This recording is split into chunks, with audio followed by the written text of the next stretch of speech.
Seorang lelaki menganiaya temannya menggunakan senjata tajam di tengah jalan raya dan disaksikan warga.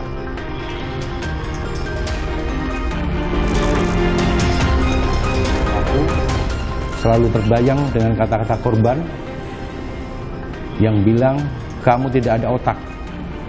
Kalau kamu tidak suka, saya tunggu kamu di mana aja.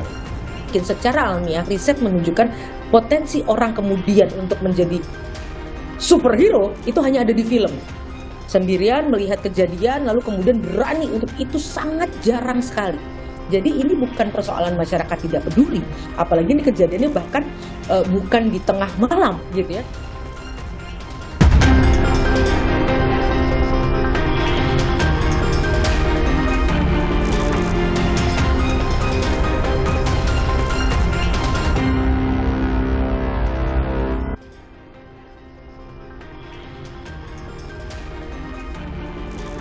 Halo saudara, salam jumpa kembali di Gelar Perkara.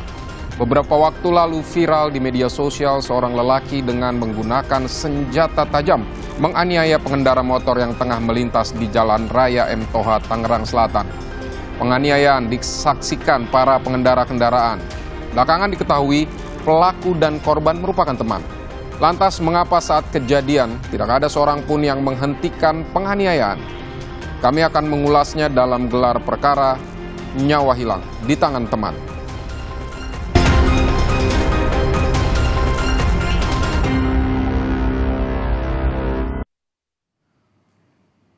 Pelaku membuat rencana untuk menganiaya korban dengan menunggu di pinggir jalan yang biasa dilalui korban saat pulang kerja. Tersangka juga menyiapkan sebuah senjata tajam. Lalu mengapa pelaku nekat merencanakan penganiayaan terhadap temannya sendiri? Ikuti penelusuran jurnalis Kompas TV Suara Adzani. Kemudian di tengah jalan tersebut langsung dipepet, kemudian dilakukan penganiayaan kan, yang mengakibatkan korbannya meninggal dunia. Di sini ramai ya Pak warga yang sudah melihat. Kenapa mereka tidak melakukan pertolongan? Gitu? Soalnya kan jadi pada takut semua Pak masalah ini. Jadi kan takut gimana-gimananya, namanya orang mana mau kerja kan, baru cuma ngeliat doang. Untuk Bapak sendiri juga belum berani untuk nggak berani, saya lagi namanya.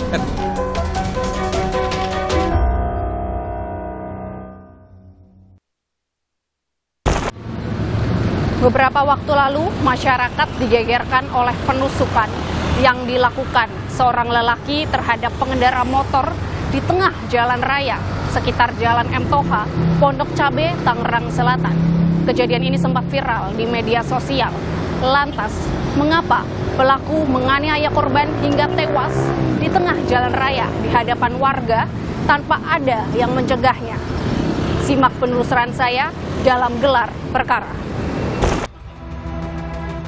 Inilah penganiayaan yang dilakukan seorang laki-laki terhadap salah satu pengendara motor yang tengah melintas di Jalan M. Toha, Tangerang Selatan. Pelaku menyerang korban secara membabi buta menggunakan senjata tajam. Warga yang berada di lokasi tidak terlihat melerai atau mencegah pelaku. Kejadian ini direkam oleh salah satu pengguna jalan pada akhir Agustus dan viral di media sosial. Akibat kejadian ini, korban kehilangan nyawa. Pelaku sempat kabur, tapi dapat segera ditangkap. Tindak pidana pembunuhan dan atau penganiayaan yang mengakibatkan korbannya meninggal dunia. Unit Reskrim turun untuk mengamankan dan menangkap pelaku yang tadinya akan melarikan diri. Tentunya bekerja sama dengan masyarakat yang ada di sekitar TKP. Guna mencari tahu bagaimana sebenarnya kejadian tersebut, kami mendatangi TKP. Sehari-hari, lalu lintas di Jalan M. Toha, persis di pertigaan Jalan Kunir, biasa ramai oleh pengguna kendaraan. Kami akan menemui Mansur, seorang juru parkir yang biasa mangkal di dekat TKP. Mansur merupakan salah satu saksi mata penganiayaan. Oke, Bapak mungkin bisa diceritakan gimana kejadian awalnya? Kejadian awalnya korban dari arah sana, terus yang pelakunya tuh udah standby di sini mapagin, dia langsung dibabakin, langsung ditusuk-tusuk di sini di tengah ini. Itu udah rame karena macet. Yang itunya, yang pelakunya lari ke sana, kejar kan sama warga semua. Ini dia dipindahin ke sini korbannya tuh darah sini sampai nunggu ada polisi datang, Pak. Kemudian kondisi lalu lintas di jalan raya ini seperti apa, Pak, saat kejadian itu? Padat karena masing pengen tahu kan ini kronologi ada apa gitu. Biasanya kan nggak macetnya, cuma macet biasa. Berarti langsung macet ya? Langsung macet. Mansur menyebut saat terjadi penganiayaan, lalu lintas jadi macet lantaran banyak pengguna jalan yang menonton. Namun, tidak satupun yang berusaha menghentikan ulah pelaku. Warga baru bergerak saat pelaku kabur meninggalkan korban. Padahal kan di sini ramai ya, Pak, warga yang sudah melihat. Kenapa mereka tidak melakukan pertolongan gitu? Soalnya kan jadi pada takut semua, Pak, masalah ini. Jadi kan takut taruh gimana-gimananya, namanya orang mana mau kerja kan, paling cuma ngeliat doang. Kebanyakan orang para pekerja jam kerja masuk, jadi pada ngeliat, udah pergi. Untuk Bapak sendiri juga belum berani untuk nggak berani, saya lagi namanya. Cuma ngeliat doang. Lagi parkir di sana kan, putaran sana Pak, bagi saya putaran. Kemudian setelah tersangka kabur, itu apa yang dilakukan oleh warga, Pak? Dikejar sama. Setelah dikejar dilakukan apa di sana? Sana kata dipukulin sana di perapatan sana kena. Pagi hari saat kejadian, kondisi jalan raya ini ramai dipenuhi oleh warga yang sedang melintas menggunakan kendaraan. Warga pun ikut menyaksikan penganiayaan yang dilakukan oleh tersangka A terhadap korban. Usai menganiaya korban, tersangka sempat melarikan diri ke arah Jalan Kemiri hingga akhirnya dikejar oleh warga. Tersangka A dan korban D sebenarnya merupakan teman kerja. Keduanya berprofesi sebagai satpam di sebuah perusahaan. Kasus ini bermula 3 hari sebelum kejadian A dan D terlibat cekcok. Ucapan korban di depan teman-teman mereka sesama satpam telah menyinggung perasaan tersangka. Polisi menyebut tersangka selalu terbayang oleh kata-kata yang dilontarkan korban D. Selama beberapa hari, tersangka memendam dendam kepada korban. Awalnya memang kejadian ini terjadi karena adanya perselisihan paham atau cekcok antara korban dengan tersangka. Ya, korban dan tersangka ini merupakan bekerja di tempat yang sama, berprofesi sebagai security. Ini kemudian 3 hari sebelumnya mereka cekcok, ada perkataan dari korban yang kemudian menyinggung perasaan dari si tersangka atau pelaku yang disampaikan di depan teman-temannya. Pelaku selalu terbayang dengan kata-kata korban yang bilang, kamu tidak ada otak, saya orang Komering. Kalau kamu tidak suka, saya tunggu kamu di mana aja. Dimarahin korban, disertai dengan caci maki di depan teman-teman sekerjanya. Sakit hati mendalam mendorong tersangka A berniat membuat perhitungan saat korban pulang kerja di pagi hari. Sekira jam 7, tersangka menunggu di pinggir jalan yang biasa dilalui korban. Saat D melintas, tersangka segera memepet korban. Lalu menyerang korban menggunakan senjata tajam yang telah disiapkan sebelumnya. Korban sempat membela diri, namun kewalahan. Pada hari Jumat tanggal 30 Agustus 2024, sekira pukul 07.20 di Jalan Mes Pabrik, Jalan Kemiri Raya, RT 11 RW 13, Kelurahan Pondok Cabe Udik, Kecamatan Pamulang.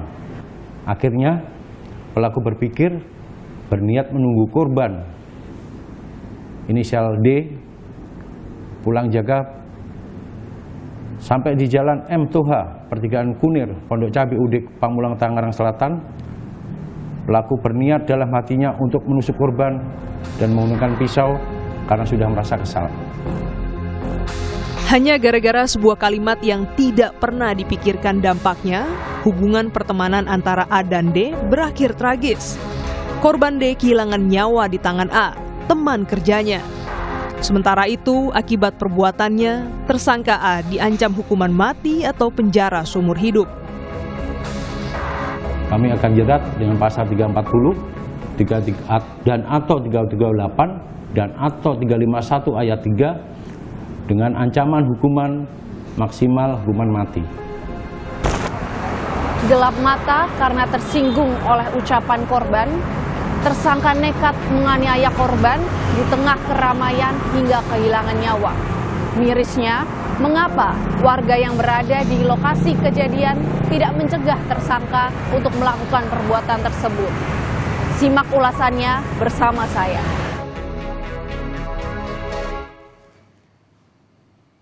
Kasus penganiayaan di Jalan Raya M. Toha, Tangerang Selatan menyisakan tanda tanya.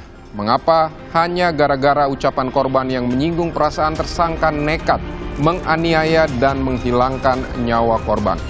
Tunggu jawabannya usai jeda.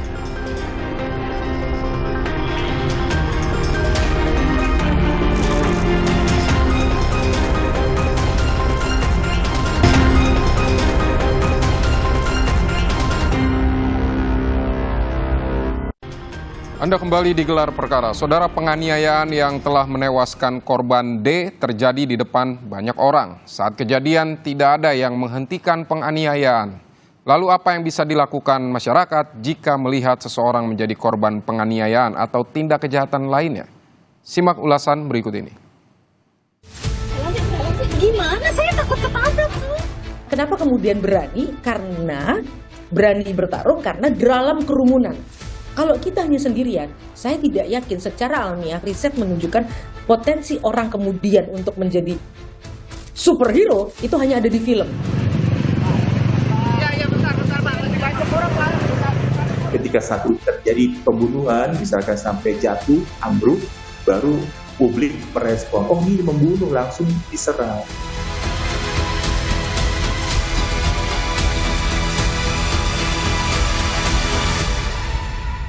Pertama sih tergantung sikon ya, lihat kondisinya juga. Kalau misalkan keadaan rame, pasti dibantuin, tapi kalau sepi ya tergantung lihat lagi. Kalau secara pribadi, kalau ada begitu, saya bantu. Kalau di depan mata terjadi secara langsung, kalau aku ya sebagai perempuan, kalau mau ngebantu langsung sih takut ya, paling ya alternatif terdekat adalah panggil polisi sih atau security. Kita harus mencegah, membantu, apapun terjadi resikonya. Hilangnya nyawa seorang lelaki usai dianiaya teman kerjanya terjadi karena pelaku tidak dapat mengendalikan emosi usai dimaki korban di depan banyak orang. Kriminolog menyebut banyak kasus pembunuhan dipicu oleh persoalan verbal. Akar persoalan bisa jadi karena perbuatan korban. Jadi ketika ada proses pembunuhan, ada proses interaksi antara pelaku dengan korban yang didahului oleh interaksi sosial. Dalam hal ini, korbannya memberikan respon yang sifatnya negatif, yang memberikan satu ucapan atau ungkapan yang kemudian merendahkan harga diri dari si pelaku.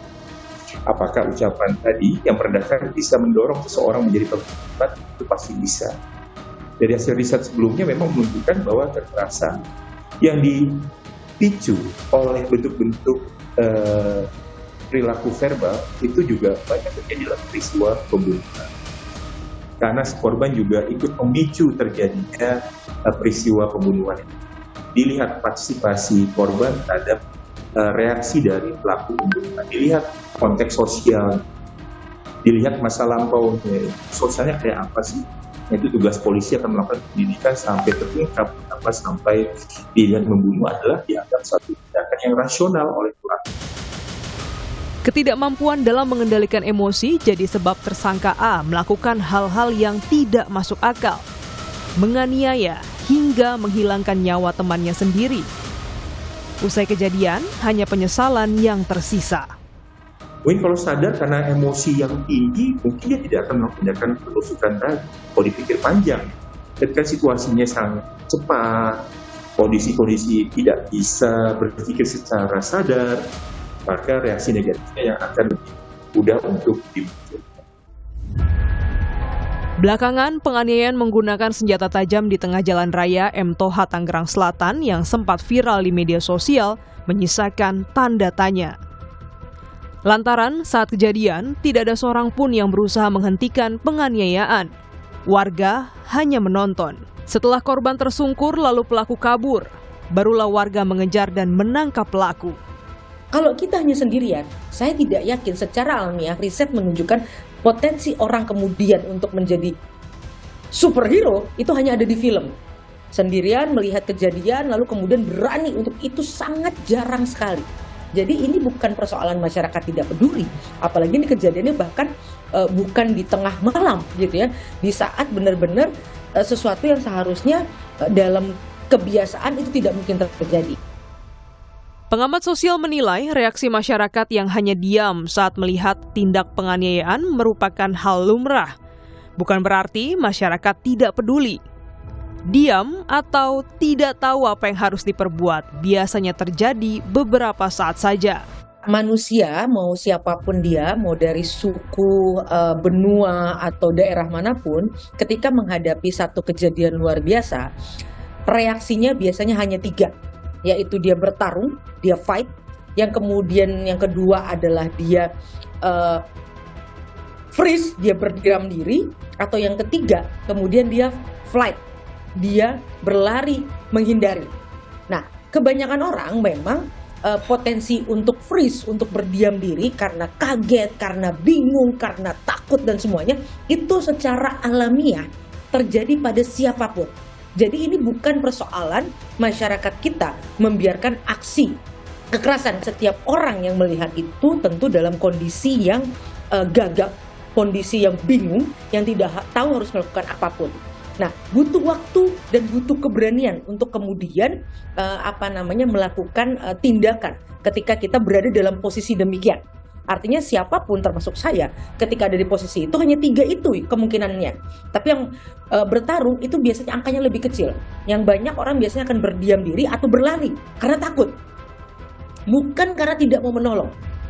Naluri masyarakat mulai tergerak menolong saat mengetahui telah jatuh korban dan warga mulai berdatangan. Keberanian itu muncul karena dalam kerumunan. Itu sederhana dan orang butuh waktu untuk kemudian menemukan kesadaran. Orang itu akan masuk dalam periode kaget, itu hal yang biasa, itu sangat manusiawi. Nah, ketika kemudian mereka menyadari ini hal yang tidak biasa, mereka ingin memberikan pertolongan dan itu berada dalam kerumunan, baru keberanian itu muncul. Jika mengetahui ada tindak kejahatan atau kekerasan terhadap seseorang di depan mata kita, ada beberapa hal yang bisa dilakukan. Segera lapor melalui layanan darurat Polri 110. Berikutnya, laporkan kejahatan lewat aplikasi Presisi Polri. Install terlebih dahulu aplikasi ini di ponsel Anda.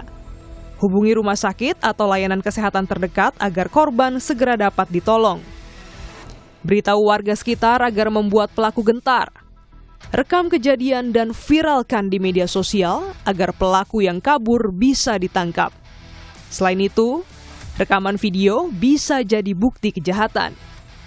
Jika Anda ingin mencegah kejahatan atau menolong korban, pastikan keselamatan diri Anda terlebih dahulu. Jangan sampai malah menjadi korban. Karena memang tidak semua hal kemudian kita bisa langsung merespon. Karena satu, berpotensi kita juga menjadi korban. Karena kita belum tentu memiliki keahlian untuk melerai pertarungan. Yang kedua, kemudian ada banyak risiko lain yang berpotensi untuk menambah jatuhnya korban atau malah kita terlibat dalam pertarungan yang tidak semestinya.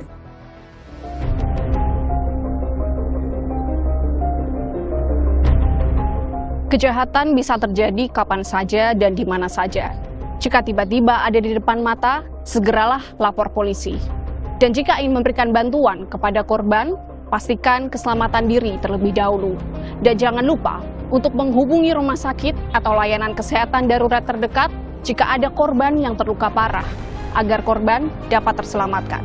Suara Azani, Junaidi Saputra, Kompas TV, Jakarta.